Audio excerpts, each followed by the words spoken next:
rise and shine and get your morning started with Alabama's award-winning morning show. May I present to you? Now the party can start. Yep. Broadcasting live from high atop Alabama's beautiful Sand Mountain. What? No way.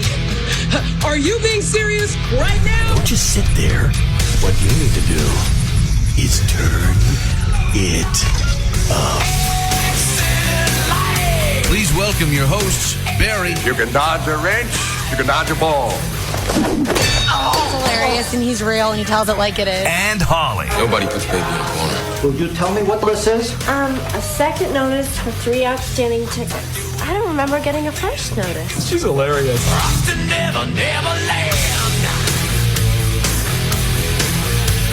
WQSB, it is 6:06. It's a Tuesday.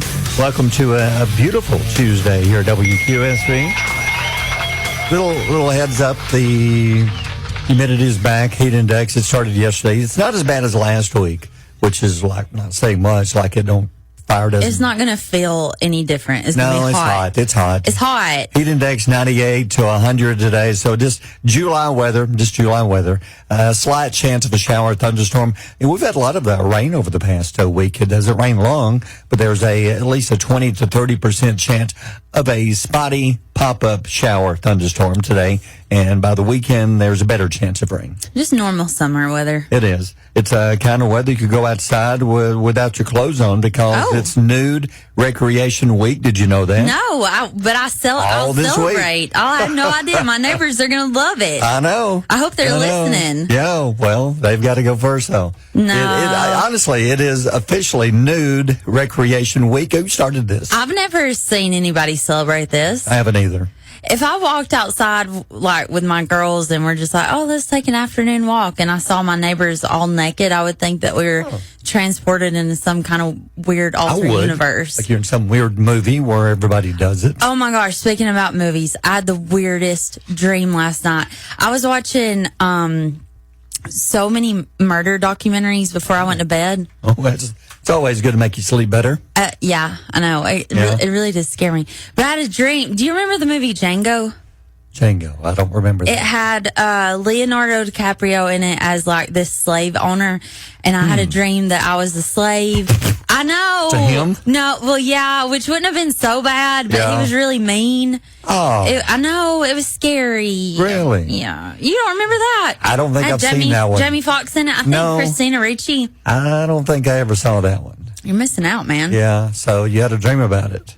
Yeah, That's weird. It's like a Western drama. It's a Quentin Tarantino film. Yeah, I don't like much of his movies. I know, he's just weird. Yeah, he's just strange. I think maybe that's why it got twisted like that, though. I was watching a bunch of weird. I watched this. It's called, it was on HBO, which, by the way, I'm logged out of your Netflix. I need you to get me back in there. But I watched. You should have told me. Well, it was like 9:30, and I didn't want to be like, hey. Why were you up at 9:30? I couldn't sleep, dude. I was invested in these documentaries. But listen, one was called What's Wrong with Something Diane, or Something Wrong with Aunt Diane. Yeah. It took me on a wild story, let me tell you. So it's this woman. It's on HBO Max, and it's this woman, and she's like this completely normal, hardworking woman. Mama, she was picking up kids from camp, her own kids and her like nieces and nephews. There were 5 kids in the vehicle. She was driving. All of a sudden, the kids start screaming, calling their like family members, like something's wrong. Yeah. She switches lanes she's going like northbound and then southbound. Ooh. She's driving 70 miles an hour. She's playing chicken with all these cars. No. She finally hits somebody. It kills 8 people. Oh my goodness. And huge trigger, it shows her. No. Yeah, they were like I think that's what messed me up. Like I was watching. Well, yeah. I was like, oh yeah, this is a good one. And then they were like, and then we got to the vehicle and she rolled out on her feet. And then it showed her rolled out on the ground. That's awful. I know. Why would you watch this? I don't know. I just do these things to myself. Okay. But I thought about it all night. Well, you should have. And then I had weird dreams. Well, you should have. It's already been a weird morning. Well, you took this from Nude Recreation Week to down that rabbit hole. Well, Nut rabbit hole? Yeah, the rabbit hole. So Oh. we'll go back to the nude recreation week later because people need to know. Okay, well, go ahead, Barry. No, Let's we go don't have ahead. time now. Let's visit We it. had to go down those weird dreams of Everybody go yours. nude. Everybody be Yeah. nude this week. Well, legally, you can still get arrested unless you find an area that allows you to do that. Where does one find an area? You'll have to look. Let Well, that get on your search history. I'd be careful what you're carrying around. Like, don't be carrying on a couple coconuts, cucumbers, Well, you don't need that. pineapples. You'll need I mean, that. I don't know. Yeah. I'd just be careful. Well, it's actually July the 7th. Maybe and, carry a towel. Yeah. I don't know. 3 weeks from today's our big blood drive. We'll tell you about that. So make notes on your calendar. Don't give blood this week or next week if you want to give our blood drive. Yeah, it's in save it 3 for weeks. us. But it's also National Slurpee Day. Now we're talking about things that are good for you during this time of year. Slurpees, I have a problem with them because they always give me brain freeze. What do you mean they're good for you? They're cold, but they're full of sugar. Summertime, you need one of those. It's No. almost required by doctors. No, one out of it's one not. out of 10 doctors recommend. That one doctor works at that Well, he's my buddy. that He one says- family practice that yeah, is the a one that quack. said that you had brain spasms or whatever. Yeah, but The no, one that said- Slurpee. Do you like Slurpees? No, I don't. You know Yeah. why? Why? They hurt. They do, because I'm one of those that for whatever reason, if I try with just one sip, it just hits. It's like that in smoothies give me brain freeze all the time. You know, I don't. Let me just tell you this. In Kansas City, Missouri, there's a diner owner. And his name is Omar. His name's Omar. He's credited with inventing the Slurpee. Where'd it go? Hold on. Okay. Good job, Omar. Yay, Omar. In the late 1950s, his soda fountain broke. Okay. And then he put Cokes in the freezer, and it created this slushy drink, and then customers loved it. So by accident, They he said, invented, wow, Omar, he invented these by accident. you are a revolutionary. Yeah. Way to go. And then anyway, he called it the Icy, which eventually licensed to 7-Eleven, who rebranded it as the Slurpee. Why But- Slurpee? Well, you do kind of slurp when you drink them, but Well, I don't know. I like icy better. They're like, Omar, what do you want to name it? What do you Yeah. call this magical invention? And he said it Icy. And then 7-Eleven came in and they were like, no, Omar, no. It has to be a Slurpee. Did you slurp when you drink? I guess so. Yeah. Did you know that 7-Eleven owns the term brain freeze? They on the rights to it? I didn't know that. Yep. And that's what happens when the cold drink touches the roof of your mouth and it causes blood vessels to dilate. Because they recommend if it ever happens to stick your tongue to the roof of your mouth, that doesn't help much. It takes, eventually it stops, but eventually it's going to stop anyway. Yeah, I mean, yeah. They claim to put your tongue to the roof of your mouth, you have a brain freeze, and it helps. Did you also know that on July 11th, if you go to a 7-Eleven gas station, they give you Slurpees for free? For free? I didn't know that. Yep, I do. Okay. Here's your little something extra. Beginning today, Krispy Kreme is trying to pack on the pounds for me. They're featuring 3 new donuts inspired by Girl Scout cookies. Ooh, which ones? The Thin Mint Yeah. donut. So what, like the icing on top? What are they doing? I guess Chocolate so. with a minty, like Oh a my minty gosh! chocolate? I would run barefooted, naked to Yeah, celebrate with a Naked Slurpee. Week with a Slurpee. Yeah. And the wrong way. In the wrong way, 70 Yeah, miles an hour. Yeah. Oh my gosh! That would be Showed good. her picture. A minty chocolate. A lemon donut. I'm in for that. Surely lemon filled. No, I'm out. I I'm love out on lemon that. filled donuts. But I think we'd both eat this one. A coconut caramel donut. So Dr. Samoa, I think so. that's a really good idea. It would be good. Samoas are delicious. And I'm not saying this joke. Yeah. It's so stupid. No, go ahead. No, it is so Well, stupid. it's your off day for your joke day. No. Okay, what's the support group called that helps people who talk too much? I don't know, Barry. What is it? It's the on and on and on and on and on. Thank you. Yeah, because you know these people. Yeah, it's 6:15. They need to go to the support group. It's 6:15. Well, it's over. The World Cup is over. Even taking away the red card, the U.S. best player didn't help at all. You missed it last night. Belgium knocks the U.S. out 4-1. We'll talk more about that. But they say not only was there an increase in people watching the World Cup because it was taking place here in the U.S., they say that other things had a big increase, like Tinder. Yep, the World Cup is sparking more than just soccer fever. Tinder reported a huge 34% increase in non-local users in the New York City area compared to the same period last year. International visitors seem to be the one causing the increase. And the new international users are mostly from UK, Norway, and Canada. Yeah, how did they know we have Tinder when they got here? Everybody has Tinder. Okay. Everybody Every country's got it? I think so. But even if they don't, it's on social media enough to where people know that what Tinder is. I mean, I think that's where Swipe Right came from. Okay. But I will say, guys, don't be doing this. Have y'all not watched any murder documentaries ever? What was the one we watched about, was it Brandon? Don't date A couple Brandon. of weeks ago. Yeah. Yeah. He was on like every dating app, including Tinder, and he ended up and he had like 13 felony assaults, like multiple restraining orders, protection orders, all kinds of different stuff. Tinder scares me. Which I'm on Tinder. Yeah. Like 4 or 5 of me. Oh, the fake ones. Yeah. So people just put up fake accounts for other people sometimes. Sometimes, yeah. Wow. Yeah.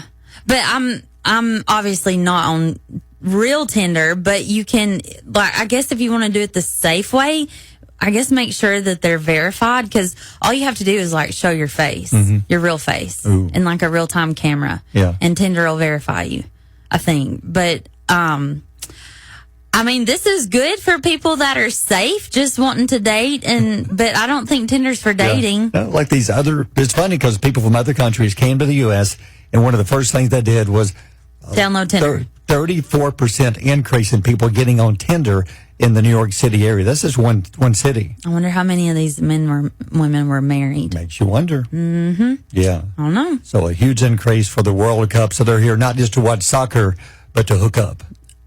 Basically. Yeah. Because, I mean, Tinder, like I said, I don't think Tinder's for dating.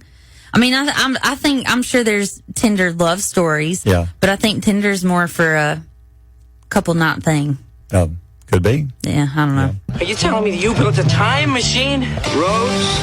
Where we're going, we don't need roads. And the music time machine, going back to 1973. This song is number 1, but you go back even further, 86 years ago today. This man was born, Ringo Starr, turns 86 years old today. He was born Richard Starkey. Not sure where Ringo came from. But back in 1940, he was born. This song, Photograph, on this day in 73, hit number 1 in the U.S., Canada, and Australia. Yeah, this was super popular, but I think it got more popular after he died. He's not dead. He's having a birthday. George Harrison is who I'm thinking of. Yes, Ringo. That's why I said he's having a birthday. He was born on this day 86 years ago. Oh, he's still alive? Absolutely. Well, he's still making it. Yeah, because he's still recording new music. Oh, okay. But Photograph hit number 1. Yeah. Yeah, because he was in Nashville about a year ago, did a concert. At like Ringo and his All-Star Sorry, band. Ringo Starr. I was getting you confused. Sorry, with Ringo. Harrison. Hope he wasn't listening. He'll say, I didn't realize I was dead. I know. I hope you still are alive. Yeah, so he was one of the Beatles. He was the Beatle that had the kind of the unusual, different kind of weird songs like this one. This one was actually controversial. Why is that the age for musicians to write about 16? Don't know. But he had the kind of the unusual songs. And you look at all the Beatles, John Lennon had more of the thought-provoking type songs like Imagine, songs like that. Paul McCartney had some fun songs. George Harrison kind of concentrated more on music, My Sweet Lord, things like that. But Ringo was the one, some of the goofy songs. And this one, many stations refused to play because of just the song lyrics. You're 16, you're beautiful. 16, yeah. But anyway, he turns 86 years old today. Then you move up to 1977. This was a big song. People were waiting for this because they came out with More Than a Feeling, and they were waiting for what else does Boston have. And then they released this song on this day in 77. It was their big follow-up to More Than a Feeling. I like this song. And it's unusual because it was 7 minutes and 47 seconds. It was like two songs in one. It had like the prelude. It's considered one of the greatest build-ups in rock history in a song. If you think about it, it's like, 2-3 minutes of the instrumental. Organ. Yeah. Then it gets into this song, and then it goes into this. They wrote the song back in 69, didn't really get around to releasing it till 77 when it was time, and it's that was a long time to wait. So on this day in 77, this song finally hit radio. And I think it's just one of the best. Boston is just one of the greatest groups. Yeah. Are they singing about it's been such a long time since we wrote this song and released it? Yeah, it's kind of what they were talking about. It's been such a long time since we've done anything, so here you go. Here's the next one. So this was their second big hit song. Then you move up to 1996. Yeah, Collective Soul hit number one with this song, The World I Know. And the group said they were inspired when they had a concert in New York City. They said it was just so weird to walk around people watching, and they noticed that it's just so different. You get different worlds inside New York City. Some people are loud, obnoxious. Some people are just keep to themselves. It's based on isolation and being alone, basically. I like Collective Soul. I remember when I was growing up, my brother listened to them all the time. And I remember them playing on MTV, like in the mid-90s. Yeah. So on this day in 96, this song hit number one, The World I Know. But still, a chance of rain. Well, if you didn't stay up late last night and watch the soccer game, it's over. For the U.S. anyway. Belgium wins it 4-1. So the U.S. out. It was a good month run for the U.S. But it's the fourth time in the past 5 World Cups that the Americans have left the World Cup at this stage. The only exception was back in 2018 when they didn't even qualify. Man, I hate that. I wish they could have went a little bit further. Yep, so Belgium moves on. You got 2 matches coming up today. You got Egypt and Argentina, and Switzerland and Colombia played later today. Well, the Odyssey has had great first reactions. It is look at the stars: Matt Damon, Anne Hathaway, Tom Holland, Robert Pattinson, Zendaya. It arrives in theaters July 17th, the first film to be shot entirely in IMAX. Critics are calling the movie jaw-dropping, staggering, a must-see epic, the movie of the summer, and the movie of the year. And I read it's Christopher Nolan. He's the director behind this. He's the guy who's given us such movies like Batman, The Dark Knight. And they say it's his best movie since The Dark Knight, if not his best movie ever. And they're talking already Academy Award. It's almost 3 hours. But they say if you can find an IMAX theater, that's the best place to watch it, because it's so massive what's on screen. So some theaters, if you go, you can still see the movie in other theaters, smaller screens, but it's going to have to cut off things on each side to make it fit. So if you don't see it in IMAX, you're going to miss part of the movie, really. But they're saying try to find it. And I read an interview with Zendaya this morning. She said, look closely at my mouth in a couple of the outdoor scenes. She said she went back and watched, because a couple of scenes they were filming in a country where it was below freezing the day of filming. She said her mouth was so cold she could barely even talk. Oh, and they had to do 2 or 3 takes because she couldn't even get her mouth to move. Where did they film it? I forget what country it was, but whatever day it was, they had 1 day of filming mostly outdoor scenes, and they say it was below freezing. Oh, man, that'd be awful. Yeah. This story. Controversy. Yes, it aggravates me so bad. Tilly Norwood, the AI actor. Have you seen her picture? First of all, go to her Facebook page. You'll see pictures of Tilly. Tilly is not a real person. Yeah, go ahead. Tilly is AI. And they talked about this a year ago, and they're now filming the movie. It's going to be the first movie that this AI actor has been in. There's all kinds of backlash coming from the industry. I thought they did a strike about this. Many actors refused to be in it, but then there's those who said, oh, yeah, I could use the money. But she's going to be leading her first feature film. Particle 6, the AI-focused studio behind this, they've announced that the movie is called Misaligned. It's a comedy drama described as a coming-of-age story. Now, Particle 6 says the production will blend traditional filmmakers with AI specialists. The project is currently in early development. We'll begin filming in the next few weeks, and it should be out sometime early next year. But when you see the movie, you can see her picture, this actress. She's not real. But it's completely AI. Why? They say that this company feels like this is the future, that you can do so much more with these fake people. It's like they say we're doing it anyway with like Jurassic Park with dinosaurs and things like that. But there's a difference. The dinosaurs don't get paid. Actors and actresses do. But when you start taking roles away like this, that's why many of folks in Hollywood say this is not right. It's not just Hollywood. I mean, AI is taking over industries all over across the world and taking away jobs. I feel like in an economy where we're trying our best to create jobs, why are there others that are preventing them? Yeah, because there's so many good actors and actresses who would love to have a role like this, but they're not going to be given a chance because this company wants to use Tilly, who's their actress. They say she'll be in a lot of things coming up if this works. Not interested. I don't think it'll work. I think many people will boycott this and say, I'm not going to see it. I don't want to see it. I don't either. want to support it. I don't either. In an industry where AI can replace, radio DJ jobs, I don't feel like supporting AI is right. And I'm afraid the actors and actresses who choose to be in this movie with her just for the money are going to have problems too. Saying that you agreed to be in this movie and support this AI, this move, so we don't want to hire you. Yeah, I'm not interested. We'll see, but anyway, if you want to see what she looks like, it's on her Facebook page, or she's on her Facebook page. I guess because she's not real. I mean, she's pretty. She's attractive. She looks young. Yeah. But that's what aggravates me about AI is they want perfection. They want the best of the best. And so what they're saying is there's not an actress that we want to pay that is good enough to fill this role. So we're going to fill it with somebody that's artificial. Trying to save money is what they're doing. I guess. Yeah.